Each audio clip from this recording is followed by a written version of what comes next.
السلام علیکم۔ اچھا جی، میں آپ کو نا ایک واقعہ سناتا ہوں، ایک بڑا چھوٹا سا واقعہ۔ ایک بادشاہ تھا، اس کا وزیر تھا بربل۔ وہ دونوں جنگل میں جا رہے تھے شکار کے لیے۔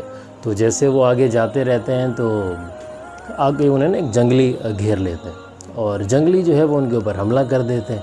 اب اس میں ہوتا یہ ہے کہ وہ جو بربل ہوتا ہے نا، اس کی عادت ہوتی ہے ہر بات میں یہ کہنے کی کہ یار اس میں اللہ کی بہتری ہوگی۔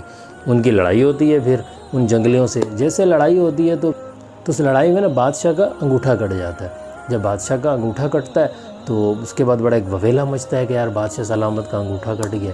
بربل ان سب میں کھڑا ہوا کہتا ہے کہ سر اس میں اللہ کی بہتری ہوگی۔ بادشاہ کا فل دماغ گھوم جاتا ہے، کہہ رہی عجیب بندہ ہے، میرا انگوٹھا کٹ گیا، تو کہہ رہا ہے اللہ کی بہتری ہوگی۔ وہ کہتا ہے اس کو پکڑو اور جاؤ اور پھانسی پہ لٹکا دو اس کو۔ اس کو بھیج کے بادشاہ آگے نکل پڑتا ہے۔ جیسے بادشاہ آگے جاتا ہے اسے پھر ایک اور جنگلی پکڑ لیتے ہیں، اور ان کا کوئی رسم چل رہی ہوتی ہے کہ آج ہم نے کوئی بلی دینی ہے جنگل کے اندر۔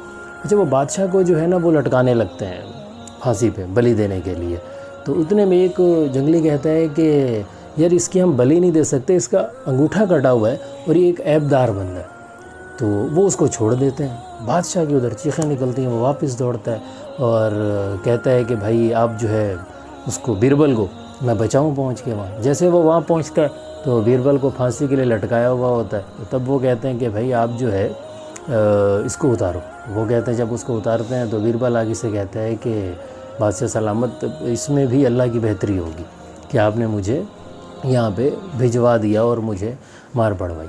تو بادشاہ حیران ہوتا ہے، یار تو عجیب پاگل بندہ ہے، میں نے تجھے پٹوایا کٹوایا، یہ تیرے کو پھانسی لگنے والی تھی، تو کہتا ہے اللہ کی بہتری ہوگی۔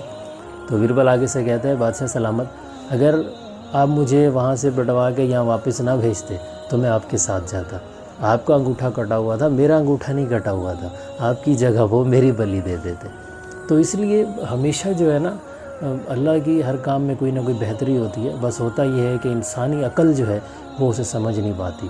اکثر اوقات اللہ پاک ہمیں ایک چھوٹا زخم دے کے کسی بڑے گھاؤ سے بچا رہے ہوتے ہیں۔ اکثر اوقات ہم لائف میں مختلف چیزیں جو ہیں وہ دیکھتے رہتے ہیں، کیونکہ انسانی عقل ایک محدود عقل ہے۔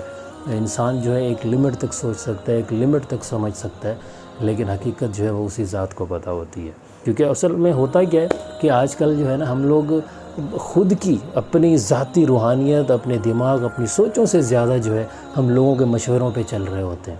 فار ایگزامپل ہم مشورہ بھی پھر اوپر سے ایسے لوگوں سے لیتے ہیں۔ فار ایگزامپل میرے پیٹ میں درد ہے اور میں مشورہ لینے چلا جاتا ہوں ایک میکینک کے پاس، ٹھیک ہے، مطلب کہ میکینک مجھے کہتا ہے وہ بولے گا بھائی کوئی پانا لگا دے، بس پیٹ کو کھول دے۔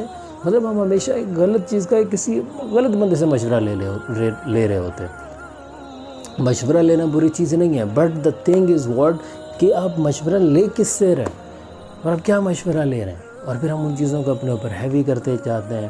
ہم اپنی لائف کو ڈسٹرب کرتے ہیں، اپنی سوچوں کو ڈسٹرب کرتے ہیں، ہم خود کو ڈسٹرب کرتے ہیں، ہم زندگی کی خوبصورتی کو نہیں جی پاتے۔ بہت سے لوگ ایسے ہیں جو مختلف قسم کے ایکسپیرینسز سے گزرتے ہیں۔ تو ہم اس بات کا سارا مغز جس کو کہتے ہیں نا، یا خلاصہ اتنا ہے کہ اللہ پاک کی ہر چیز میں بہتری ہوتی ہے۔ آپ کی لائف میں کچھ بھی ہو ورسٹ ٹو ورسٹ بھی ہو نا، تو اس کے اندر بھی اپنی امید کی جو کرن ہے اس کو نہیں چھوڑیے گا۔ Thank you.